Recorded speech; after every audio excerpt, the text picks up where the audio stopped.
निकाह को और सस्ता आसान करने की जरूरत। गैर मुस्लिम के बहकावे में आ रही है मुस्लिम लड़कियां। मुस्लिम लड़कियों के लिए हाई एजुकेशन स्कूल कॉलेज की जरूरत। वाराणसी के रसूलपुर में सोशल वर्क टीम से फैजान साहब का इंटरव्यू।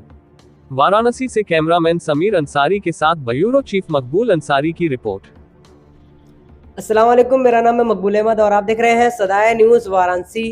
आज हम एक बार फिर से वाराणसी के रसूलपुरा में आ गए हैं और बात करते हैं सोशल वर्क जो कमेटी बनी हुई है और रसूलपुरा में, और ये सोशल वर्क कर रही है।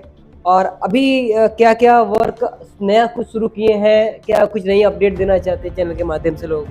अस्सलाम वालेकुम आपके सभी दर्शकों को। देखिए, अपडेट तो यही है कि हम लोग एक समझ लीजिए कि एक बहुत ही क्या बोलते हैं, एक बहुत ही लंबी रेस का जिसको घोड़ा कहा जाए, उस चीज़ की हमने समझ लीजिए कि एक पॉइंट पर भी शुरुआत की है। हम लोग का यही एक नैरेटिव है, एक मिजाज है कि आज से ही शुरू कर दीजिए, यानी जिस दिन से हमने सोचा उस दिन से काम शुरू हो गया। और धीमे धीमे धीमे धीमे हमारी प्रायोरिटी है, सबसे मेन प्रायोरिटी कि ज़्यादा से ज़्यादा लोगों को तक जोड़ना, ज़्यादा से ज़्यादा लोगों को एक ही सिरे में बांधना, ठीक है, ताकि एक जो समाज के अंदर ये जो मादा होता है हमदर्दी का, इसे इतना ज़्यादा पैदा करना कि लोग एक दूसरे की हमदर्दी के लिए मतलब उतारू रहें। ये हमारा एक मादा है। इसके तहत हम लोग हर रविवार को अल्हम्दुलिल्लाह हर रविवार को प्रोग्राम चलाते हैं, लोगों तक फूड डिस्ट्रीब्यूशन करते हैं। और हमारी ये तो देखिए फूड है, ये क्यों देते हैं, क्योंकि अभी हमारे बजट लो हैं। जिस दिन अल्हम्दुलिल्लाह बजट टाइट होगा तो हम लोगों को रोज़गार प्रोवाइड करेंगे, ताकि वो फिर उनको मांगने की ज़रूरत नहीं पड़ेगी। इस तरह का भी हमारा प्रोग्राम चल रहा है। अच्छा, इस समय तो रमज़ान का मुबारक महीना है और 10 रोज़ा ख़त्म हो चुका है। इसके बाद एक मांगने वाले की एक टोली चलेगी, उसके लिए आप लोग क्या कर रहे हैं? समाज के अंदर जो मांगने वाले जो लोग हैं, ये ज़्यादा संख्या बढ़ती जा रही है, ऐसा क्यों? देखिए, ये तो एक समझिए एक इंस्टीट्यूशन की तरह वर्क करता है, ठीक है, ये इंस्टीट्यूशन है। और हम किसी भी ऐसे इंस्टीट्यूशन को ज़रा सा भी सपोर्ट नहीं करते। इस्लाम के अंदर है ना कि मांगो मत, लेकिन साहिल को झिड़को भी मत। यानी देखिए, ये इस्लाम की खूबसूरती है कि एक तरफ मांगने की ममानत है और एक तरफ जो मांग रहा है उसे झड़पने की भी ममानत है। यानी अगर से जो आपसे मांग रहा है तो उसे ज़रूर दो, भले ही 1-2 रुपया जो भी आप दे सकते हो, लेकिन जो मांगना है इसे मांगो भी मत।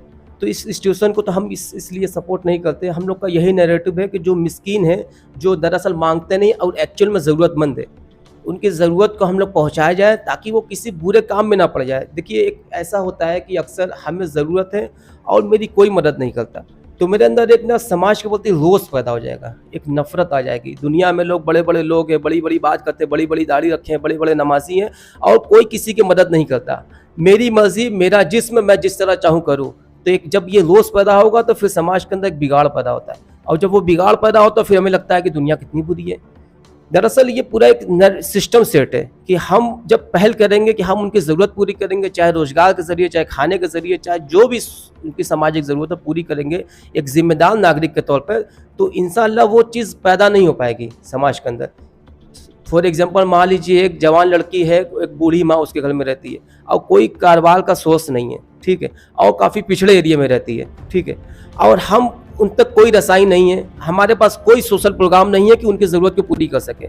हम भीख के नाम पे कभी 2-4 रुपये उनको दे दिए, उनको कोई ज़रूरत पूरी नहीं करते, ठीक है। और कल के दिन अगर सब किसी गलत रास्ता चूज़ करती हैं, किसी बुराई को चूज़ करती हैं, तो एक औरत ना जाने कितने को बिगाड़ेगी, और जब वो बिगड़ेगी तो हमें लगेगा कि ये क्या भैया दुनिया कितनी बिगड़ी। नहीं, दरअसल ये हमारी भी कहीं ना कहीं कमी है कि जो हम ऐसे लोगों को ढूंढ नहीं पाते, जो कर नहीं पाते। ऐसा नहीं कि लोगों के पास कमी है पैसों की, अल्हम्दुलिल्लाह अल्लाह का करम है कि बहुत ये है लोगों के पास, ये फूड है, खाना है, पैसा सब कुछ है, लेकिन इसका जो डिस्ट्रीब्यूशन है वो बैलेंसिंग नहीं है। किसी के पास है तो बहुत है, किसी के पास नहीं है तो फाका है। तो हम इसको एक बैलेंसिंग बनाना चाहते हैं कि जिसके पास है कम से कम वो उन लोगों को ज़रूर पहुंचाए, उन तक जिनके तक ज़रूरत है, ताकि समाज के अंदर जो बिला वजह का, मैं कहता हूँ, एक होता है एक्सीडेंटल बिगाड़, एक होता है बिला वजह का, ये नॉन एक्सीडेंटल। एक्सीडेंटल ये हो गया कि तुम कहीं जा रहे हो, तुम्हारा एक्सीडेंट हो गया, तुम्हारे को 2-4 लग गया, तो ये एक्सीडेंटल हो गया कि चलो भाई वो ना चाहते हुए उसके ऊपर आ गया। लेकिन ये एक्सीडेंटल नॉन एक्सीडेंटल है ना, कहने का मतलब है कि हमारी समाज की कोताही है जो हम तक ऐसे लोगों को ढूंढ नहीं पाते, और इस तरह का प्रोग्राम के तहत हम लोग उनको कुछ कर नहीं पाते, ताकि एक समाज को एक नई दिशा दे सका जाए। क्या होगा कि जब हम तक पहुंचाएंगे, एक समाज के अंदर एक पैगाम जाएगा कि देखिए लोग एक दूसरे की मदद करते हैं, उनके अंदर एक हमदर्दी की भी भावना पैदा होगी, हमारे अंदर भी होगी, उनके अंदर भी होगी, और फिर जो उनकी ज़रूरत पूरी होगी तो इंशाअल्लाह वो बुरे कामों से रुक जाएंगे। इस तरह से हमें लगता है कि बहुत ज़्यादा ज़रूरत है। और इस तरह का जो आप इंस्टीट्यूशन की बात करें तो हम उसको सपोर्ट नहीं करते, एकदम नहीं करते। बस ये है कि हम जो जेन्युइन है उन तक ज़रूरत की चीज़ ज़रूर पहुँचाएँ ताकि वो किसी बुरे कामों से बच जाए। ऐसे में आप लोग पिछले बार आप इंटरव्यू दिए थे, उसके बाद आपने जो लोगों से अपील की थी, उसके बाद अब कितने लोग कितनी तेज़ी में जुड़ रहे हैं? देखिए अल्हम्दुलिल्लाह लोग तो जुड़ रहे हैं और मुझे लगता है कि लोग इंशाल्लाह बहुत तेज़ी से जुड़ेंगे। कहीं न कहीं हर किसी के मादा होता है। देखिए इंसानी मादा मुझे जहाँ तक मुझे लगता है कि 2 होता है। एक जिस्मानी होता है, एक रूहानी होता है। जैसे हमें भूख लगती है खाने की, इसी तरह एक रूहानी भी दरकार होती है नेकी करने की। लेकिन दरअसल लोग इस कॉन्सेप्ट को अच्छे से समझ नहीं पाते कि हमें कहाँ किस तरह काम करना है। हर इंसान अपनी तरफ से नेकी का काम करता है। बुरा से बुरा इंसान भी नेकी का काम करता है। मैं एकदम पूरी तरीके से इत्तेफाक रखता हूँ कि बुरा से बुरा इंसान भी नेकी का काम करता है, लेकिन कहीं न कहीं वो अनसिस्टेमेटिक तरीके से करता है कि मतलब वो कर भी जाता है लेकिन उसका कोई रिजल्ट नहीं आता। तो हम उसको एक ऑर्गेनाइज कर रहे हैं, उसको समझिए एक सिस्टमेटिक रूप से उस काम को करना चाहते हैं कि आप भलाई का काम करो, इतना सिस्टमेटिक करो कि समाज के अंदर इसका एक असर नजर आए।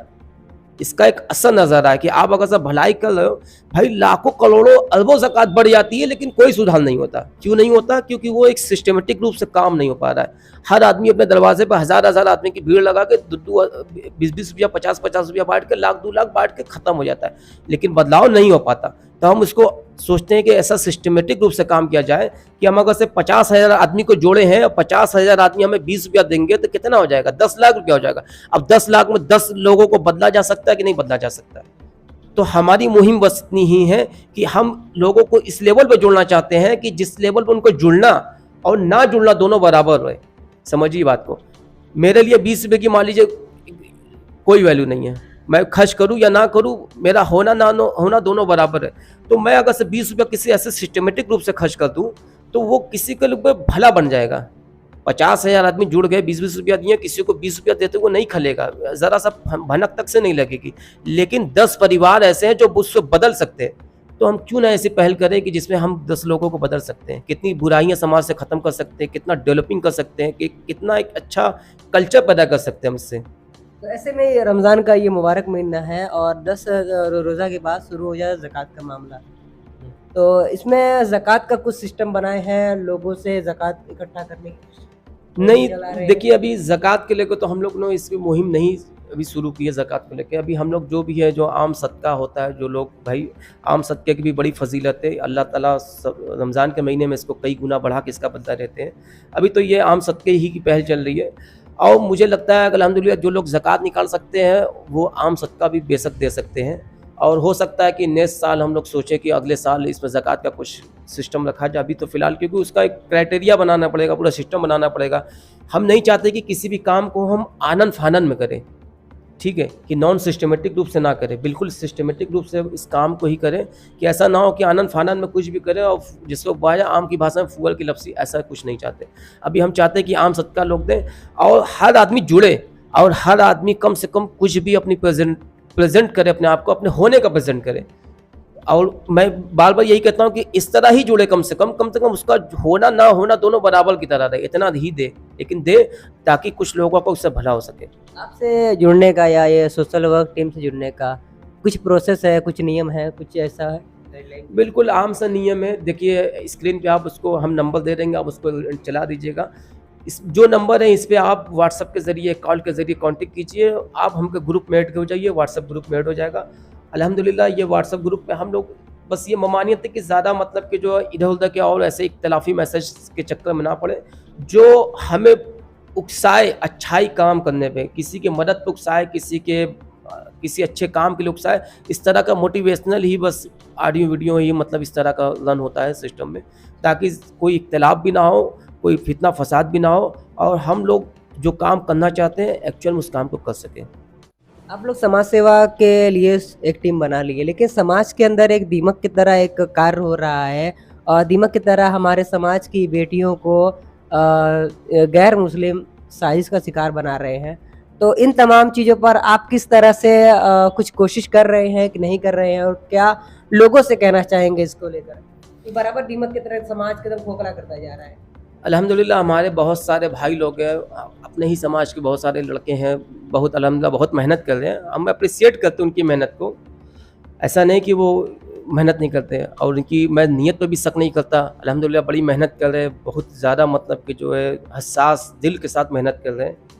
बस मेरा थोड़ा-सा यही पैगाम उन सभी लोगों से, देखिए क्या होता है कि एक होता है कि हम एंड रिज़ल्ट वाली सिचुएशन पे आते हैं। हम ये नहीं सोचते कि आखिर एक्चुअल में कमी कहाँ रह गई। सिस्टम के अंदर के जो इस तरह के, ये तो समझिए कि जब शरीर इंसान का गर्म होता है, बुखार होता है, दरअसल वो जो गर्म शरीर है वो बीमारी नहीं है, बीमारी तो कुछ और है ना, वो तो सिम्पटम है ना। तो ये जो सिम्पटम उभर के आ गया ना, हम दरअसल उस सिम्पटम के पीछे चिमट के पड़ गए हैं। ये सिम्पटम रूप बदल देगा, कहीं ना कहीं आप किसी का कस के दबाओगे रूप चेंज हो जाएगा। हमें उसकी जो प्रॉपर समस्या है हमें उस पर वर्क करना चाहिए। ठीक है, जो हो रहा है ये भी मैं नहीं कहता हूँ, मैं किसी काम की ये नहीं कहता हूँ कि इसको डिक्रीज कर रहा हूँ कि ये कम है, लेकिन मुझे लगता है कि एक्चुअल में जो उसकी मेन प्रॉब्लम, मेन जड़ है, जो मुझे जहाँ तक लगता है, देखिए हो सकता है भाई इख्तिलाफ करने का किसी को हक है, हक कर सकता है। मुझे जहाँ तक लगता है, देखिए कुरान के अंदर आता है कि मर्द औरत एक मतलब चुंबक और लोहे के मानिंद है, ये दोनों पास पास रहेंगे तो चिपकेंगे।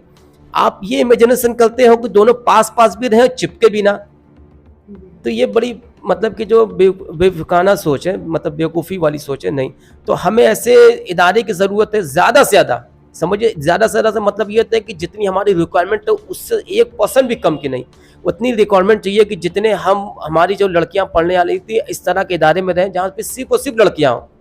और मुझे लगता है ये कोई टेढ़ी बात नहीं है, इसे आसानी से किया जा सकता है। ये कोई टेढ़ी बात नहीं कि हम इस तरह इदारे नहीं बना सकते, इस तरह डिग्री कॉलेज नहीं बना सकते, इस तरह कॉलेजेस नहीं बना सकते। हम जब सब कर सकते हैं, एक एक आदमी 4-4 मकान 10-10 मकान बना सकता है, बड़ी से बड़ी मस्जिद बन सकती है, बड़ा से बड़ा सब मदरस बन सकता है, तो सब भी बन सकता है, सब पॉसिबल है। दरअसल हमने उस पर दिमाग अभी नहीं लगाया, कहीं ना कहीं चूक है कि इस तरह के हमें डिग्री कॉलेज और उसके बाद जो है कॉलेज की ज़रूरत है कि जहाँ अपनी लड़कियों को हम पढ़ा सकें, ठीक है, और उसके बाद इस तरह का मैनेजमेंट बना सके कि जहाँ से उनकी एक तरबियत भी हो सके। और उसके बाद जो है चाहिए कि जो प्रॉपर उम्र होती है शादी करने की, उस उम्र में शादी किया जाए। और इसका एक बेसिक रीज़न और भी है, समझ लीजिए पहली चीज़ ये कि एक उसकी प्रॉपर व्यवस्था चाहिए लड़कियों की अलग से, ठीक है। दूसरी कि जो शादी की जो ओवर एजेस हो जाती हैं, ये दूसरी समस्या है। देखिए जब इंसान को भूख लगी है ना, तो उसे आप मसला बताएंगे तो उसे अच्छा नहीं लगेगा, उसे खाना चाहिए। जब शादी की उम्र हो जाए ना, तो उसकी शादी की ज़रूरत है, उसे आप मसला ज्ञान ना दे, ठीक है। तीसरा, जो इस तरह का रीति रिवाज समाज के अंदर इतना ज़्यादा मतलब जहर की तरह घुल चुका है, एक नैरेटिव सेट है कि हम नहीं करेंगे तो लोग क्या कहेंगे।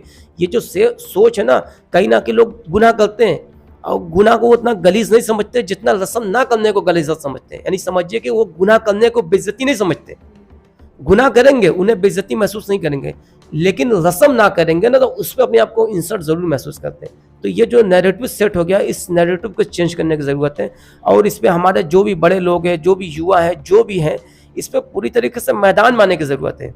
ऐसा नहीं कि सिर्फ ज़ुबान से बोलने की ज़रूरत नहीं है, इसे एक्चुअल में ज़मीन पे इस तरह के प्रोग्राम को रन कराने की ज़रूरत है। इससे फुल्ली बाइकाट करने की ज़रूरत है। इस तरह की जितने भी रीति रिवाज हैं इनको बाइकाट करने की ज़रूरत है। और उसके बाद जो भी कल्चर है, जो भी जिसको कहा जाए कि इस्लामिक नहीं है, सारे कल्चर को फुल्ली बाइकाट करने की ज़रूरत है, ताकि एक समय पे शादी हो और शादी करने पे ज़रा से भी लोग को ये जहन ना हो कि मेरे पास नहीं तो मैं कैसे करूं। इस तरह की जो सोच डेवलप हो चुकी है, इस तरह की सोच बिल्कुल फुल्ली बाइकाट हो, ताकि आसानी से शादी हो, आसान शादी हो, जीना मुश्किल हो जाए। तो मुझे लगता है कि 95% हम लोग इसमें कंट्रोल कर सकते हैं। अलग से व्यवस्था हो जाए पढ़ाई की, और शादी समय पर हो जाए और शादी आसान हो जाए। मुझे लगता है 95% इंशाल्लाह हम लोग कंट्रोल कर जाएंगे। तो ऐसा है कि इसमें आपने एजुकेशन पर कहा, क्या एजुकेशन आज के हालात को देखते हुए अभी बहुत ज़रूरी है लड़कियों के लिए और समाज के अंदर? देखिए एजुकेशन हम अगर से ये कहें कि नहीं ज़रूरी है तो फिर हम कहीं ना कहीं दोहरी पॉलिसी वाली बात कर देंगे। देखिए हमारे क्या, मान लीजिए किसी को ऑपरेशन कराना हुआ तो क्या हम आपसे कहेंगे जाओ आप उन डॉक्टरों के पास, मतलब भाई डॉक्टर की ज़रूरत है ना, तो हम कहेंगे डिपेंडिंग आप अदर पे क्यों होते हो, क्यों आप प्रोड्यूस नहीं कर सकते हो डॉक्टर, आप ऐसा महकमा नहीं चला सकते हो, आप इंजीनियर प्रोड्यूस नहीं कर सकते हो, आप साइंटिस्ट प्रोड्यूस नहीं कर सकते हो। ये सारी मतलब फैसिलिटी वो देंगे, हम खाली पूरी छानेंगे। बात समझिए ना, ये सारी फैसिलिटी मतलब कि जो है वो प्रोड्यूस करेंगे, बाकी हम वो चीज़ बना सकते हैं। हम ऐसी यूनिवर्सिटी क्यों नहीं बना सकते जहाँ से लड़कियाँ पढ़े, वहाँ डॉक्टर बन ले भाई। वो इस तरह का हॉस्पिटल क्यों नहीं रन कर सकते जहाँ पे सिर्फ और सिर्फ लेडीज़ हो। ऐसी नर्सिंग क्यों नहीं हो सकती, ऐसे डॉक्टर क्यों नहीं हो सकते, यहाँ पूरा मैनेजमेंट क्यों लड़कियों को नहीं हो सकता। दरअसल ऐसा सोचा नहीं जाता। एक ज़माने से सैकड़ों साल तक हमारे जहन में बना दिया गया है कि हर जगह लड़की लड़का लड़की। सोचिए एडवर्टाइज भी होती है, लड़कों का जो पलचा होता है, गाड़ी बाइक उस चलाते अमूमन लड़के, एडवर्टाइज कौन करता है? लड़की। इतना ज़्यादा जहन में हम लोग को डाल दिया गया है कि बिना ये दोनों जो होता है ना, बिना इसके काम नहीं चलने वाला है। तो ये हम लोग का एक नैरेटिव सेट हो चुका है। मुझे लगता है कि अगर हम चाहें कि ऐसे हॉस्पिटल बनाना चाहे जिसमें टोटल डॉक्टर लड़कियां हों, टोटल नर्सेस लड़कियां हों, टोटल पेशेंट लड़कियां हों, टोटल मैनेजमेंट लड़कियां करें, क्यों नहीं हो सकता? ऐसी यूनिवर्सिटियां बनाए, क्यों नहीं हो सकता? हमें ज़रूरत है भाई, डॉक्टर की भी, इंजीनियर्स की भी, साइंटिस्ट की भी, टीचर्स की भी, सबकी ज़रूरत है। हम ये थोड़ी कह देंगे कि पढ़ाई मत पढ़ाओ, पढ़ाई नहीं पढ़ाओगे तो फिर उसके बाद आप इन सब चीज़ों को लाओगे कहाँ से समाज के अंदर? फिर तो आप तो बिना पैर के हो जाओगे ना, उनके कंधे पर रख घसीट घसीट को आपको चलाएंगे। अब चलो किसी तरह। तो ऐसे में एक चीज़ और तो देखा जा रहा है कि जिस तरीके से जहाँ लड़की और लड़के साथ में पढ़ते हैं, ठीक है, ऐसे स्कूलों में और एक इदारा अपने मदरसे पर थोड़ा वो इदारे पर ताल्लुक दिया है, तो उसको तो एक काफ़ी समय लगता है और हमको लगता है कि 2 साल का समय हो गया खाली हमको इसी तरह से राय मशवरा लेते लेते। क्या लगता है दरअसल इस देखिए, मसले हम पे? यही होता ना कि कहीं ना कहीं हम लोग क्या ना, एक इख्तिलाफी बहुत ज़्यादा हो जाती है। और इसी के लिए तो मैंने जो ये मुहिम जो चलाई, इसीलिए चलाई कि दरअसल जो समाज का वो सेंसिटिव इशू है जिसको कहा जाए, काफ़ी नाजुक इशू है, जिसमें कोई इख्तिलाफ ना हो, जिसमें कोई गैर शरई ना हो, गैर कानूनी ना हो, सारे ये फील्ड बिल्कुल फ्री है। हम छोटे छोटे इख्तिलाफ में पढ़ के हर बड़े बड़े काम को छोड़ दिए। तो इसीलिए मैं चाहता हूँ कि छोटे छोटे इख्तिलाफ को छोड़कर हम बड़े बड़े काम कुछ कर लें। ये फील्ड खाली है, इस पे किसी का इख्तिलाफ नहीं है कि भाई आप मतलब कि सफाई मत कराओ, आप पेड़ मत लगाओ, आप एजुकेशन पे काम मत करो, आप रीति रिवाज पे काम मत करो, इस पे कोई इख्तिलाफ नहीं है। हर मकतब फ़िक्र कहता है कि हाँ ये चीज़ सही नहीं है, लेकिन दरअसल कोई आता नहीं है। जब किसी फील्ड में कुछ उतरने के लोग की पारी आती है तो वो छोटे छोटे इख्तिलाफ देखते हैं, इख्तिलाफ देख के फिर भैया हमको लीड ये करेंगे, हमको लीड वो करेंगे, चलो हम इनके पीछे ना रहेंगे, हम उनके आगे ना रहेंगे, हमको इस तरह के होते हैं और मामला दफ़ा का दफ़ा हो जाता है। ये होता है। लेकिन अल्हम्दुलिल्लाह इसीलिए है कि हम लोग इसी बेस पे काम चला रहे हैं कि इस तरह का कुछ नहीं। आप बिल्कुल फ्री माइंड होकर काम कीजिए। यहाँ पे कोई आपको ये मत समझिए कि हर आदमी अपने आप में कहीं ना कहीं इसको लर्न कर रहा है। हमारे सिस्टम को तानाशाही वाला मिजाज नहीं है कि कोई एक आदमी उसको पकड़ कर बैठा रहे और पूरी ज़िंदगी मैं मरूंगा, मेरा लड़का मरेगा, उसका लड़का, ऐसा कोई हिसाब किताब नहीं है। बिल्कुल फ्री माइंड से मतलब कि इसमें वर्क करे, बिल्कुल दिलो जान से काम करे। हर आदमी अपने आप को जोड़े और हर आदमी सोचिए कि इसमें देखिए, अब हम एक समझिए कि साइंटिफिक फैक्ट मैं बता दूं इसमें क्या है कि इंसान को अप्रोच का 2 सेक्टर होता है। एक होता है कि इमोशनल के बल पे हम आपको अट्रैक्ट कर रहे हैं, एक होता है इंटेलेक्चुअल अट्रैक्ट कर रहे हैं। तो हमने दोनों पॉइंट का काफ़ी बखूबी ख्याल रखा है, इंटेलेक्चुअल और इमोशनल। ठीक है, दोनों पॉइंट का ख्याल रखा है कि दोनों तरीके से इंसान अट्रैक्ट होता है। एक इमोशन के बल पर होता है कि हम किसी की मदद कर रहे हैं, किसी की हेल्प कर दिए, किसी का खाना दे दिए, किसी का घर बसा दिए, किसी को कारोबार दे दिए, इमोशन के बल पे आ गया। लेकिन जब इंटेलेक्चुअल होता है, पता चला कि भाई इसमें तो घोल घपला होता है, उतारे 1 लाख दिए 10,000 90,000 पेट में भर गया, तो वो फिर वो हो जाता है। तो हमने दोनों का ख्याल रखा है, इमोशनल भी इंटेलेक्चुअल भी। यहाँ इमोशन भी है, कूट कूट के भरा है, और इंटेलेक्चुअल भी है, पाई पाई का हिसाब है, और कोई इसका मालिक नहीं है। ये एकदम पब्लिक है, एकदम पूरा इसके पब्लिक बेस पे ही है, ये पूरी तरीके से पब्लिक बेस पे। इसमें इंशाल्लाह हर साल चुनाव होंगे, आदमी बदलते रहेंगे, काम नहीं बदलेगा। आदमी बदलते रहेंगे, लोग आते रहेंगे, जाते रहेंगे, कभी ये आएंगे, कभी वो आएंगे, काम नहीं बदलेगा। बस ये इस यानी इंटेलेक्चुअल और इमोशनल दोनों चीज़ों का हम लोगों को बखूबी ख्याल रखा है। ऐसे में हम एक बार फिर वहीं पर आते हैं कि जो गैर मुस्लिम के साथ लड़कियां ज़्यादा भाग रही हैं, इसको लेकर आप क्या कहेंगे अब चैनल के माध्यम से, और क्या क्या चीज़ें अभी फिलहाल तौर पर होनी चाहिए? एक इदारा खोलने के जो समय है वो एक काफ़ी लंबा समय है, इस बीच में क्या होना चाहिए, आप क्या? देखिए, ये जो बीच का मसला है, आप जो कह रहे हैं कि देखिए, मैं सभी ऐसी लड़कियों को कहता हूँ, देखिए ईमान बहुत बड़ी चीज़ होती है। ये ईमान जो ना, सोचिए कि बड़े बड़े साहबा ने बड़ी बड़ी कुर्बानी दे के हासिल की है। आप इसे ये मतलब कि जो है चंद टके में यूँ ना नीलाम कर दें, या थोड़ी सी ख्वाहिशात के लिए, थोड़ा सा अट्रैक्शन के लिए, या थोड़ा सा पैसे के लिए, या थोड़ा सा एंजॉयमेंट के लिए। ये इतनी सस्ती चीज़ नहीं है। ये एक बार चला गया ना तो फिर मौत आ जाएगी बिना ईमान के, तो आप बहुत पछताओगे। बड़े बड़े साहबा, मतलब सोच लीजिए कि इस तरह होता था कि कलेजा तक से चाक करके खाया गया, लेकिन वो अपने ईमान से नहीं फिरे। 4 टुकड़े कर दिए गए, अपने ईमान से नहीं फिरे। ज़मीन मक्का में गर्म ज़मीन पर नंगा करके घसीटा गया, लेकिन वो अपने ईमान से नहीं खसके। तो आप इतनी चंद ख्वाहिशात के लिए, चंद लब्बे लुबाब के लिए आप मतलब कैसे ईमान से भूल जाते हैं? मैं मैसेज है, आप अपना थाम कर रखें अगर से आपकी रिक्वायरमेंट जो पूरी नहीं होती, आप अपने रिक्वायरमेंट के लड़िए। अगर से आपको शादी की जरूरत है तो आप अपनी शादी के लिए बहस करें कि हाँ हमारी शादी कराए। अब रस्म रिवाज से आपको दिक्कत है, इसके लेके आप बहस करें। आपको पढ़ना है, आपको अगर से गैर मर्दों के साथ नहीं पढ़ना तो आप अपनी इस चीज़ के लिए बहस करें कि हमारे ऐसे इदारे बनाए जाए कि हम पढ़ना चाहते हैं, हम डॉक्टर बनना चाहते हैं, टीचर बनना चाहते हैं, इस तरह आप इदारे बनाएं। लेकिन आप ईमान का सौदा ना करें, ये उतनी सस्ती चीज़ नहीं है, ये बड़ी बड़ी कीमत चुकाई गई है, तब जाकर ये समझिए कि ये टिका हुआ है। ये जो ईमान है ना, बड़ी कुर्बानी और बड़ी मेहनत का नतीजा है, इसलिए आप इतना सस्ते में इसे ना छोड़ें। लास्ट बात हम आपसे करेंगे कि अभी तो आपने बोले राशन वितरण किया, अब अगला कदम क्या है? अगला कदम और पहला कदम, आखिरी कदम, जितना कदम सब यही कदम है, सेवा। हमारा काम ही सेवा है, निस्वार्थ सेवा कीजिए, आइए, फल आइए हमसे नहीं ऊपर वाले से लीजिएगा इंशाल्लाह। आप ईमानदारी के साथ आइए, हमसे जुड़िए, 10 दीजिए, 20 दीजिए, जो दीजिए आप हमसे हिसाब लीजिए, खोल के लीजिए, दिन में लीजिए, रात में लीजिए, सुबह लीजिए, हमको उठा के लीजिए, जब चाहे तब लीजिए, हम आपको देने के लिए बाध्य हैं। जो उस समय जो इसको मैनेजमेंट करेगा, अभी जो भी रन कर रहा अभी हमसे लेंगे, कल के दिन जो रहेगा उससे लेंगे। ये इसका कानूनी हम लोग यही पिलर डाल के ही इसको, इस एनजीओ की स्थापना करेंगे कि ये कंपलसरी है हिसाब देना, इससे कोई भाग नहीं सकता। आपका पैसा एकदम जेन्युइन जगह लगेगा, ये भी इंशाल्लाह इत्मीनान रखिए। कोई भी ऐसी जगह पैसा नहीं लगने वाला है कि आपको लगे कि भैया ये तो मेला में लगा दिए, ठेला में लगा दिए, झमेला में लगा दिए, ऐसा कुछ नहीं होने वाला। ये बिल्कुल समझिए कि हम लोग अभी वैसी जगह खुद ढूंढ के छान के पहुंच रहे हैं। ऐसा नहीं होता कि हमने एक चीज़ों को एक शोबीस की तरह नहीं किया कि भैया हमने ये चीज़ें इकट्ठा कर ली है, हाँ भैया संडे वाले दिन 2 बजे आइएगा, बटेगा, लोग आए, भीड़ लगा ले दरवाजे पर, लो लो लो लो, मेलाबाजी नहीं होती यहाँ पे। यहाँ पे वैसे जेन्युइन पर्सन को हम लोगों पॉइंट आउट करते हैं, एक जैसे लोगों के ज़रिए, मतलब कि जो पता करवाते हैं, जो इन्फॉर्मेशन आती है उन तक रसाई होती है, खुद जाया जाता है, पहुँचवाया जाता है। इस तरह का ही अभी प्रोग्राम रन हो रहा है। तो अल्हम्दुलिल्लाह आप लोग इतना इत्मीनान रखें कि जो भी प्रोग्राम हो रहा है पूरी ईमानदारी से हो रहा है, पूरी मेहनत के साथ हो रहा है, निस्वार्थ हो रहा है, और इंशाल्लाह यही होगा।